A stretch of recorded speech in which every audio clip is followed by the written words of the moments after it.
Hai guys, apa kabar nih? Salam kenal ya. Pada kesempatan kali ini, kami ingin menunjukkan suatu hal kepada kalian loh.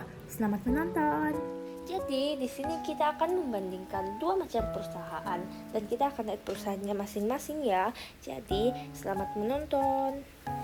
Siapa sih yang gak kenal dengan PT Sampurna dan PT Gudang Garam? Perusahaan rokok itu loh. Jadi pada kesempatan kali ini kami ingin membahas mengenai lebih lanjut mengenai kedua perusahaan ini loh. Jadi kalian perhatikan dengan baik-baik ya. Selamat menonton. Jadi ini ada dua perusahaan loh. Nama perusahaannya yaitu PT Sampurna dan PT Gudang Garam. PT Sampurna ternyata sudah berdiri sejak tahun 1913 loh guys. PT Gudang Garam juga sudah berdiri sejak tahun 1958. Kedua perusahaan ini ternyata sama-sama bergerak dalam bidang industri rokok dan memproduksi rokok juga. Sebagian besar kepemilikan PT Sampurna dipegang oleh PT Philip Morris, sedangkan sebagian besar kepemilikan PT Gudang Garam dipegang oleh PT Surya Duta Ivemasta loh. Walaupun setiap perusahaan ini sudah memiliki pemiliknya masing-masing, tapi jika ada dari kalian yang ingin membeli sahamnya juga nggak apa-apa loh. Nah, ternyata selain itu, ada juga perhitungan-perhitungan dari kedua perusahaan ini jika kalian ingin tahu lebih lanjut lagi. Jadi perhatiin dengan baik ya. Nah, pertama-tama cara yang dipakai yaitu rasio probabilitas. Nah, di sini tuh caranya yaitu laba per penjualan atau pendapatan dikali dengan 100%. Nah, angka yang kita masukkan yaitu tentu saja angka yang sudah kita dapat dari data-data perusahaannya, seperti pada perusahaan PT Sampurna dan PT Gudang Garam. Nah, kita langsung aja masuk ya. Di sini kalian bisa lihat kan, yang PT Sampurna itu kita memasukkan labanya senilai 8.581 dan pendapatan atau penjualannya itu senilai 92.425. Angka-angka ini tentu saja kita dapat dari data-data yang sudah kita cari. Terus dikalikan dengan 100%, jadi dapatnya 9,28%. Nah, ini tuh belum selesai. 9,28% itu baru nilai dari labanya. Karena di sini di rasio probabilitas itu kita mencari bebannya, jadi kita kasih masuk lagi rumus laba sama dengan pendapatan dikurangi beban. Labanya yang kita dapat tadi 9,28%, terus pendapatannya itu harus selalu 100% dikurangi X. Karena kita mau cari beban, jadi kita tulis X.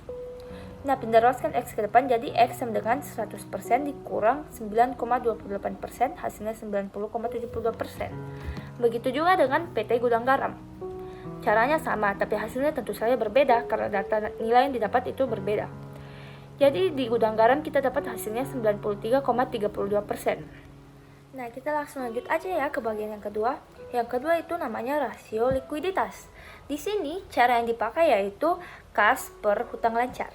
Jadi sama dengan yang tadi, kita memasukkan nilai dari data-data yang sudah kita dapat dari kedua perusahaan ini. Nah, pada PT Sampurna, kas yang didapatkan yaitu 41,092.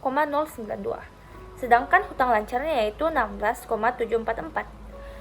Nah, langsung saja kita bagi 41,092 dibagi dengan 16,744, hasilnya 2,4.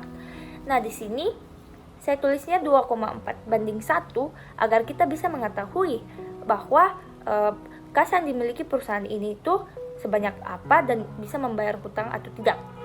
Begitu juga dengan Gudang Garam. Di Gudang Garam kita memasukkan juga nilai dari data-data yang sudah kita kumpulkan dan hasilnya itu 2,91 banding 1. Nah, perhitungan yang ketiga itu namanya rasio solvabilitas. Di sini cara yang dipakai yaitu seluruh hutang per modal. Sama saja dengan dua cara yang kita dapat tadi, tetap saja angka yang dimasukkan yaitu yang didapat dari data-data. Jadi di sini kita bisa lihat bahwa perusahaan PT Sampurna seluruh hutang yang didapatkan yaitu 19,433 dan modalnya itu 30,241. Nah, kita bagi saja langsung ini nilai yang didapat, jadi hasilnya dapat 0,64. Nah, di sini kita juga membandingkan satu agar kita juga tahu ini bahwa ini perusahaan cukup baik karena modalnya lebih besar atau tidak. Begitu juga dengan PT Gudang Garam, dapat hasilnya 0,33. Nah guys, sekarang kita sudah sampai pada cara perhitungan yang keempat, namanya yaitu rasio aktivitas. Di sini cara yang dipakai yaitu penjualan bersih per total aset. Nah, di sini kalian bisa lihat pada PT Sampurna penjualan bersih yang didapat yaitu 92,425, Sedangkan total aset yang didapat yaitu 49,674.